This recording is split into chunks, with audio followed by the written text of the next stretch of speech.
Kannada matrimony ಆಷಾಢ offer. ಈಗ membership ತಗೊಳ್ಳಿ, ಆಷಾಢದಲ್ಲಿ free ಆಗಿ ಯೂಸ್ ಮಾಡಿ. ಮೊದಲು ಈ ಸರ್ಕಾರ ಯಾವಾಗ ಸಾರ್ವಜನಿಕರಿಂದ ಟೋಲ್ನ ದರೋಡೆ ಮಾಡ್ತಾ ಇದ್ದಾರೆ ಅದನ್ನು ನಿಲ್ಲಿಸ್ತಕ್ಕಂಥದ್ದಕ್ಕೆ ತೀರ್ಮಾನ ತೆಗೆದುಕೊಂಡಿರಿ. ಒಂದು ವಾರ 10 ದಿವಸದ ಗಡುವು ಕೊಡ್ತೀವಿ. ಇದನ್ನು ವಿಧಾನಸಭೆಯಲ್ಲೂ ಬಹುಶಃ ನಮ್ಮ ಎರಡು ಪಕ್ಷಗಳ ನಾಯಕರುಗಳು ಚರ್ಚೆ ಮಾಡಲಿಕ್ಕೆ ಮನವಿ ಮಾಡಿದ್ದೇನೆ.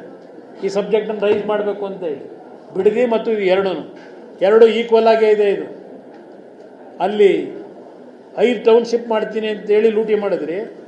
ಈಗ ಬಿಡದಿ ಆದರೆ ಟೌನ್ಶಿಪ್ ಮಾಡೋಕ್ಕೆ ಹೊರಟಿದ್ರಿ. ನೀವೇ ಕೊಟ್ಟಿದ್ದೀರಿ ಸತೀಶ್ ಸಮಿತಿ ಫಲವತ್ತಾದ ಭೂಮಿ. ನಾನು ವಿಧಾನಸಭೆಯಲ್ಲಿ ಕಮಿಟ್ ಆದೆ. ಆಯ್ತಪ್ಪ, ಬಿಡದಿನಲ್ಲಿ ನಾನು ಮಾಡೋದನ್ನು ನಿಲ್ಲಿಸ್ತೀನಿ ಅಂತ ಹೇಳಾಯಿತು. ಆಮೇಲೆ ಬಂದವರು 20 ವರ್ಷ ಏನೇನು ಮಾಡ್ಕೊಂಡಿದ್ರು ನನಗೆ ಸಂಬಂಧ ಇಲ್ಲ. ಈಗ ಪ್ರಿಲಿಮಿನರಿ ನೋಟಿಫಿಕೇಶನ್ನು ಅಲ್ಲಿ ಬರೆದಿದ್ದೀರಿ ಸತ್ಯಶೋಧನಾ ಸಮಿತಿಯಲ್ಲಿ. ಯಾವುದೇ ರೀತಿಯಲ್ಲಿ ಭೂಮಿ ಪಡೆಯತಕ್ಕಂಥ ಅಧಿಸೂಚನೆ ಹೊರಡಿಸಲಿಲ್ಲ ಅಂತ ಬರ್ಕೊಂಡಿದ್ದೀರಿ ನೀವೇ. ಈಗ ಮಾಡಿರೋದು ನೀವು ಪ್ರಿಲಿಮಿನರಿ ನೋಟಿಫಿಕೇಶನ್ನ ಫೈನಲ್ ನೋಟಿಫಿಕೇಶನ್ ಮಾಡ್ಕೊಂಡು ಹೊರಟಿದ್ದೀವಿ. ಎದುರಿಸ್ತೀರ ಇಲ್ಲಿ ಯಾವ ರೀತಿ ಆ ನೈಸ್ ಕಂಪ್ನಿಗೆ ಭೂಮಿ ಕೊಡೋದಕ್ಕೆ ಅಮಾಯಕ ರೈತರನ್ನ ಎದುರಿಸಿ ಭೂಮಿ ವಸೂಲಿ ಮಾಡಿದ್ರಿ, ಅವ್ರನ್ನೆಲ್ಲ ಒಕ್ಲೆಪ್ಸಿದ್ದೀರಿ. ಅದೇ ಕೆಲಸ ಅಲ್ಲಿ ಮಾಡಕ್ಕೆ ಹೊರಟಿದ್ದೀರಿ. ಈಗ ಮೊನ್ನೆ ಯಾರೋ ಪಾಪ ಹೆಣ್ಮಗಳು ಅರ್ಜಿ ಹಾಕಿದ್ರೆ ಕೋರ್ಟಿಗೆ, ಮನೆಗೆ ಹೋಗಿ ಎದುರಿಸ್ತಾರೆ ರಾತ್ರಿ. ಯಾವ ಇದ್ರ ಮೇಲೆ ಅರ್ಜಿ ಹಾಕಿದೆಯಾ ವಾಪಸ್ ತಗೋ ಅಂತ ಹೇಳಿ. ಇದು ಅಲ್ಲಿ ನಡೀತಾ ಇದೆ. ಎರಡು ನೈಸು ಇದು ಎರಡು ಒಂದೇ ನಾಣಿ ಎರಡು ಮುಖ ಇಟ್ಕೊಂಡು ಹೊರಟಿದ್ದೀರಿ. ಅವತ್ತು BMICPA ಅಧ್ಯಕ್ಷ ಇದೇ ಈಗಿನ ಮುಖ್ಯಮಂತ್ರಿ. ಆ BMICA ಪ್ರಾಜೆಕ್ಟಿಗೆ ಆ ಚೇರ್ಮನ್ ಮಾಡ್ಕೊಂಡಿದ್ದು ಅಥಾರಿಟಿಗೆ ಇದೇ ಶಿವಕುಮಾರ್ ಅವ್ರ ಅಧ್ಯಕ್ಷರಲ್ಲಿ ಇವ್ರ ಚೇರ್ಮನ್ಶಿಪ್ನಲ್ಲೇ ಆ ಲ್ಯಾಂಡ್ ಲೂಟಿ ನಡೆದಿದ್ದವತ್ತು ಆ ನೈಸ್ ರಸ್ತೆ ಹೆಸರಿನಲ್ಲಿ. ಈಗ ಮುಖ್ಯಮಂತ್ರಿ ಇವತ್ತು ಬಿಡದಿನಲ್ಲಿ ಹೊರಟಿರ್ತಕ್ಕಂಥದ್ದು ಲೂಟಿ ಮಾಡೋದಕ್ಕೆ ಇದೇ ಮುಖ್ಯಮಂತ್ರಿಗಳು. ಅದರಿಂದಲೇ ಪಾಪ ಈ ಹುಡುಗರುಗಳು ಇದನ್ನು ತೋರಿಸಿರ್ಬೇಕು. ನಮ್ಮ ಹುಡುಗರು ಇದನ್ನು ತೋರಿಸ್ತಾವ್ರು ನಿಮಗಲ್ಲಿ ಏನು ನಡೀತಿದೆ ಅಂತ. ಕೋರ್ಟ್ನಲ್ಲಿ ಆದೇಶಗಳೇನು ಬಂದವೆ ಆ ಆದೇಶದ್ದೇ ಅವ್ರು ಹೇಳಿದ್ರು ಅಕ್ರಮ ಟೋಲ್ ಲೂಟಿಗೆ ಸಹಕರಿಸುತ್ತಿರುವ ಫೊರೆನ್ಸಿಕ್ ಆಡಿಟ್ ಆಗಬೇಕು ಅಂತೇಳಿ ರಿಪೋರ್ಟ್ ಕೊಟ್ಟಿದ್ದಾವೆ. ತೀರ್ಪು ಕೊಟ್ಟಿದ್ದಾರೆ. ಅಲ್ಲಿ ಫೊರೆನ್ಸಿಕ್ ರಿಪೋರ್ಟ್ ತನಿಖೆ ಮಾಡಿ ಅಂತೇಳಿ ಅದನ್ನು ಬಹುಶಃ ಅದನ್ನು ತೋರಿಸ್ತಾ ಇದ್ದಾರೆ. ಕೆರೆ ಜಲಮೂಲ ನುಂಗಿದ ಮೈಸ್ ಕಂಪನಿ ಬಂದ್ ಮಾಡಿ ಅದು ಕೊಟ್ಟವ್ರೆ. ಕೆರೆ ತುಂಬಿ ತಿಂದಿರೋದಕ್ಕೆ ನೊಂದ ರೈತ ಇದು ಸುಮ್ಮನೆ ಮಾಡಿಲ್ಲ. ಏನು ತೀರ್ಪಿದೆ ಹೈಕೋರ್ಟ್ನಲ್ಲಿ ಆ ತೀರ್ಪಿಗೆ ಸಂಬಂಧಪಟ್ಟಿದ್ದಲ್ಲಿ ತೋರಿಸ್ತಾವ್ರು. ಇದರಲ್ಲಿ ಯಾರಿದ್ದೀರಿ ಸರಿ ಮಾಡ್ರಪ್ಪ ಅಂತ. ಸರ್ಕಾರದ ಗಮನಕ್ಕೆ ಬಂದಿರಲ್ವಾ? ಅಡ್ವೊಕೇಟ್ ಜನರಲ್ ಎಲ್ಲದಕ್ಕೂ ನಿಂತ್ಕೋತಾರೆ.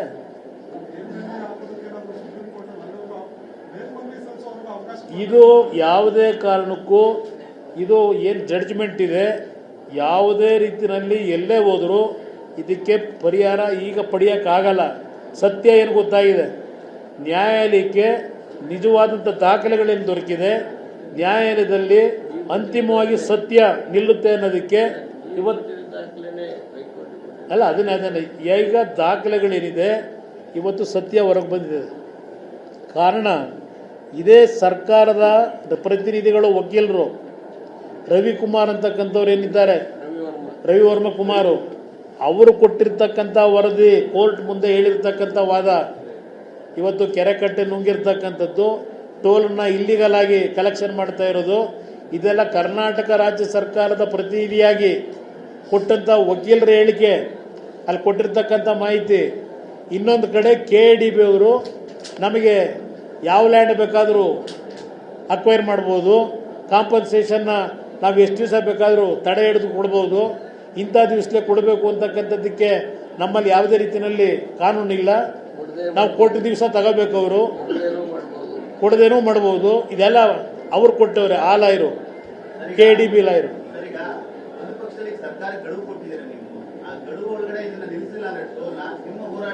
ನಮ್ಮ ಹೋರಾಟ ನಾವು ನಾಡಿನ ರೈತರಿರ್ಬೋದು, ಅಲ್ಲಿ ಓಡಾಡ್ತಕ್ಕಂಥ ಜನರಿಗೆ ಇವತ್ತು ತಿಳುವಳಿಕೆ ಮೂಡಿಸಿ ಯಾವುದೇ ಕಾರಣಕ್ಕೂ ಸರ್ಕಾರ ತೀರ್ಮಾನ ತಗೊಳ್ಳದೇ ಇದ್ದರೆ ನಾವು ನಮ್ಮ ಕೆಲಸ ಏನು ಮಾಡಬೇಕು ಆ ಟೋಲನ್ನು ನಿಲ್ಲಿಸ್ತಕ್ಕಂಥದ್ದಕ್ಕೆ ಆ ಹೋರಾಟ ಪ್ರಾರಂಭ ಮಾಡ್ತೀವಿ.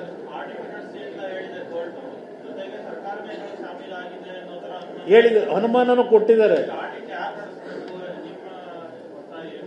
ಈಗ ಆಡಿಟ್ನ ನಡೆಸಬೇಕಾದ್ದೆಲ್ಲ ಜಯಚಂದ್ರ ಅವರು ಇದಾರಲ್ಲ, ಅವ್ರು ಕೊಟ್ಟಿರೋ ರಿಪೋರ್ಟ್ ಇದೆಯಲ್ಲ, ಅವ್ರು ಆಗಲೇ ಇದೆಲ್ಲ ಬರೆದವ್ರೆ, 400 ಪೇಜ 500 ಪೇಜ ಬರೆದವ್ರೆ. ಆದರೂ ಸಹ ಸರ್ಕಾರ ಯಾತಕ್ಕೆ ಇಲ್ಲಿವರೆಗೆ ಆ ಸದನ ಸಮಿತಿ ರಿಪೋರ್ಟನ್ನು ಇನ್ನೂ ಹಾಗೆ ಇಟ್ಕೊಂಡು ಕೂತಿದ್ದೀರಿ?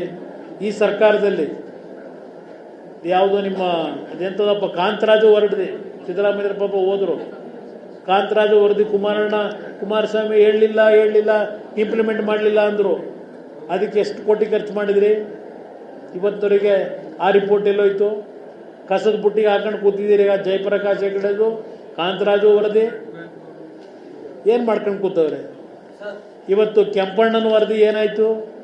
ಅದೆಂಥದ್ದು ರೀಡು, ಆ ವರದಿ ಎಲ್ಲೋಯ್ತು?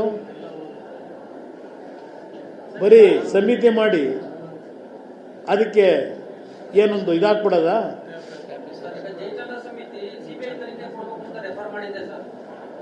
ಇಲ್ಲಿ ನಾನು ಮೊದಲು ಈ ಸರ್ಕಾರಕ್ಕೆ ಏನಾದರೂ ಇವತ್ತೇನೋ ಹೇಳಿದ್ರಲ್ಲ, 1 ರೂಪಾಯಿ ಲಂಚ ಹೊಡಿಯಕ್ಕೆ ಬಿಡಲ್ಲ ಅಂತ ಹೇಳಿದ್ರಲ್ಲ, ಅದರಿಂದ ಇಲ್ಲಿ ನಡೆದಿರ್ತಕ್ಕಂಥ ಲಕ್ಷಾಂತರ ಕೋಟಿ ಇವತ್ತು ಭೂಮಿ ಬೆಲೆ ಅದು ಇವತ್ತು ಅವರ ಹ್ಯಾಂಡಲ್ ಇಟ್ಕೊಂಡಿರ್ತಕ್ಕಂಥದ್ದು.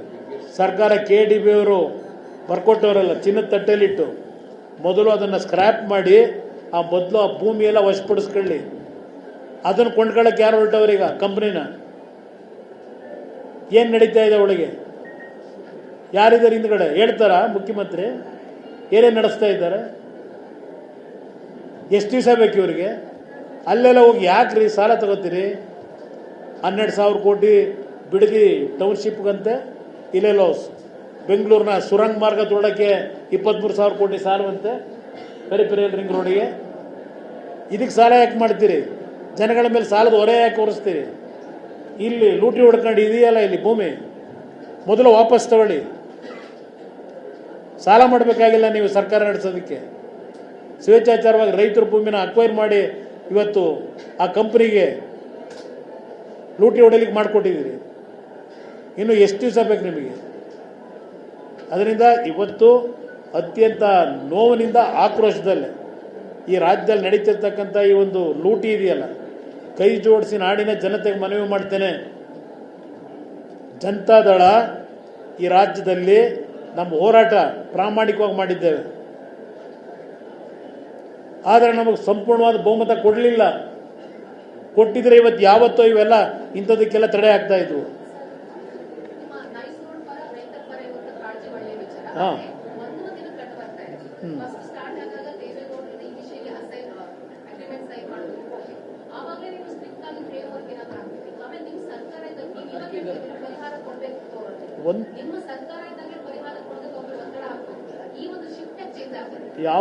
ಯಾವ ಸರ್ಕಾರ ಇದ್ದಾಗ?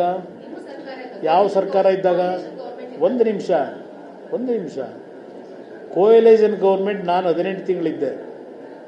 ಆ 18 ತಿಂಗಳಲ್ಲಿ ನಾನು ತೆಗೆದುಕೊಳ್ತಕ್ಕಂಥ ನಿರ್ಧಾರಕ್ಕೆ ಕೋಆಪ್ರೇಷನ್ ಸಿಗದೇ ಇದ್ರೆ ಏನು ಮಾಡಬೇಕು? ನಾನು 38 ಜನ ಇದ್ದರು ನನ್ನ ಜೊತೆ MLAಗಳು. ಕ್ಯಾಬಿನೆಟಲ್ಲಿ ತೀರ್ಮಾನ ತಗೊಳ್ಳೋಕೆ ಹೊರಟಾಗ ಏನಾಯಿತು ಅನ್ನೋದು ಪತ್ರಿಕೆಯಲ್ಲಿ ಬರೆದಿದ್ದೀವಿ. ನನಗೆ ಸಹಕಾರ ಸಿಗಲಿಲ್ಲ. ನಮಗೆ ಸಂಪೂರ್ಣ ಬಹುಮತ ಅದಕ್ಕೆ ಹೇಳಿದ್ದು. ಇದ್ದಿದ್ರೆ ಯಾವತ್ತೋ ಇದಕ್ಕೆಲ್ಲ ಅಂತಿಮ ತೆರೆ ಎಳಿತಾ ಇದ್ದು ಇಂಥ ಅಕ್ರಮಗಳಿಗೆ. ಇದು ಬಂದಿದ್ದ ಸಮಸ್ಯೆಗಳು. ಆಮೇಲೆ ದೇವೇಗೌಡರ ಕಾಲದಲ್ಲಿ ಈ ರೀತಿ 10 ರೂಪಾಯಿಗೆ ಇಲ್ಲ ಫ್ರೀ ಲ್ಯಾಂಡ್ ಕೊಡ್ತೀವಿ ಅಂತ ಹೇಳಿಲ್ಲ ಅದರಲ್ಲಿ. ಆಮೇಲೆ ಬದಲಾವಣೆ ಮಾಡ್ಕೊಂಡ್ರು ಮುಂದೆ ಬಂದ ಸರ್ಕಾರ. ಈ ವಿಷಯಗಳು ನಮಗೆ ಬರಬೇಕಾದ್ರೆ 2002 ದೇವೇಗೌಡರು ಪಾರ್ಲಿಮೆಂಟಿಗೆ ಉಪಚುನಾವಣೆಯಲ್ಲಿ ಗೆದ್ದರು, ಇದೇ ಕನಕಪುರದಲ್ಲಿ. ಆಗ ಅಲ್ಲಿಯ ರೈತರು ಬಂದು ಏನೇನು ಆಗ್ತಿದೆ ಅಂತಕ್ಕಂಥದ್ದನ್ನು ಅವ್ರ ಗಮನಕ್ಕೆ ತಂದಾಗ ಅಲ್ಲಿಂದ ಅವ್ರ ಹೋರಾಟ ಪ್ರಾರಂಭ ಆಯಿತು ಈ ನೈಸ್ನ ವಿರುದ್ಧ. ಯಾವುದೇ ಒಂದು ವೈಯಕ್ತಿಕವಾದ ಹೋರಾಟ ಅಲ್ಲ ಅದು, ಇಲ್ಲ ಯಾವುದೋ ಅಪೇಕ್ಷೆ ಪಟ್ಕೊಂಡು ಮಾಡಿದ್ದಲ್ಲ. ಅದಕ್ಕೆ ಸಾಲ ಸೋಲ ಮಾಡಿ ದೇವೇಗೌಡರು ಯಾವ ರೀತಿ ಈ ನ್ಯಾಯಾಲಯದಲ್ಲಿ ಹೋರಾಟ ಮಾಡಲಿಕ್ಕೆ ವಕೀಲರುಗಳಿಗೆ ಇವತ್ತು ಅಪಾಯಿಂಟ್ ಮಾಡ್ಕೊಂಡು ಕೆಲಸ ಮಾಡಿದ್ದಾರೆ. ಅದು ನಮಗೆ ಗೊತ್ತದರ ಕಷ್ಟ ಏನು ಅಂತೇಳಿ. ನಾನು ಇವತ್ತಿಂದಲೇ ಕಟ್ಟಬೇಡಿ ಅಂತ ಹೇಳ್ತೀನಿ ಜನತೆಗೆ. ಕೈ ಜೋಡಿಸಿ ಬೆಂಗಳೂರಿನ ನಾಗರಿಕರಿಗೆ ಮನವಿ ಮಾಡ್ತೀನಿ. ಇವತ್ತು ಯಾವ ಕಾಂಗ್ರೆಸ್ ಪಕ್ಷದವರು ಪಾರ್ಲಿಮೆಂಟ್ ನಡೀಲಿಕ್ಕೆ ಬಿಡ್ತಾ ಇಲ್ಲ. ಯಾವುದೋ ಒಂದು ಅಲ್ಲೆಲ್ಲೋ ಜಂಜಿ ಯುವಕರು ಅದರ ಹೆಸರಿನಲ್ಲೇನೋ ಅಲ್ಲಿ ಸ್ಟ್ರೈಕ್ ಮಾಡಿದ್ರು ಅಂತ ಹೇಳಿ ಇವತ್ತು ಕಾಂಗ್ರೆಸ್ನ ನಾಯಕರು ಅಲ್ಲಿ ಪಾರ್ಲಿಮೆಂಟ್ ನಡೆಯೋದಕ್ಕೆ ಬಿಡ್ತಾ ಇಲ್ಲ 13 ದಿವಸದಿಂದ. ಇವತ್ತಿಲ್ಲಿ ಲೂಟಿ ಆಗ್ತಾ ಇದೆ. ನಾಡಿನ ನಾಗರಿಕರಿಗೆ ನಾನು ಹೇಳ್ತೇನೆ, ನನ್ನ ಜನತೆಗೆ ಮನವಿ ಮಾಡ್ತೇನೆ, ಇಂಥ ಹಗಲು ದರೋಡೆಗೆ ಮೌನಕ್ಕೆ ಶರಣಾಗಬೇಡಿ ಕರ್ನಾಟಕ ರಾಜ್ಯದ ಜನ. ಇದಕ್ಕಿಂತಲೂ ಬೇಕಾ ಕೋರ್ಟ್ ಕೊಟ್ಟಿರೋ ತೀರ್ಪಿದು. ಇಂಥ ಸರ್ಕಾರ, ಇದರ ವಿರುದ್ಧ ನೀವು ನಿಮ್ಮ ಧ್ವನಿ ಎತ್ತದೇ ಇದ್ದರೆ ನಾಡಿನ ಜನತೆ ಕೇಳ್ತೀನಿ, ನಾನು ಯುವಕರಿಗೆ ಕೇಳ್ತೀನಿ, ರೈತರಿಗೆ ಕೇಳ್ತೀನಿ, ಎದ್ದು ಹೊರಡಿ. ಇವತ್ತು ಇಂಥ ಒಂದು ಅಕ್ರಮಗಳನ್ನು ನಿಲ್ಲಿಸದೇ ಇದ್ದರೆ ಈ ರಾಜ್ಯಕ್ಕೆ ಮುಂದಿನ ಭವಿಷ್ಯ ಏನಾಗುತ್ತೆ ಅಂತ ಯೋಚನೆ ಮಾಡಿ.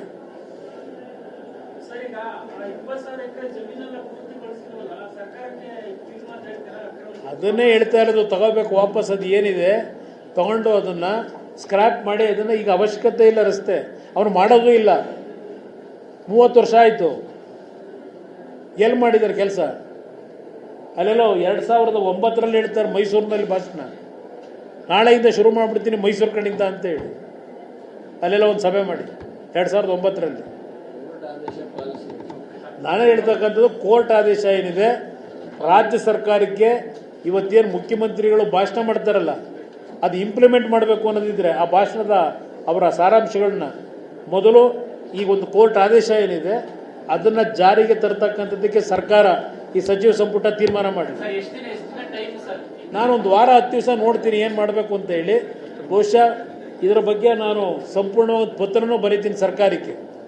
ನೋಡೋಣ ಏನು ತೀರ್ಮಾನ ಮಾಡ್ತಾರೆ. ಕನ್ನಡ ಮ್ಯಾಟ್ರಿಮೋನಿ ಆಷಾಢ ಆಫರ್. ಈಗ ಮೆಂಬರ್ಶಿಪ್ ತಗೊಳ್ಳಿ, ಆಷಾಢದಲ್ಲಿ ಫ್ರೀ ಆಗಿ ಯೂಸ್ ಮಾಡಿ.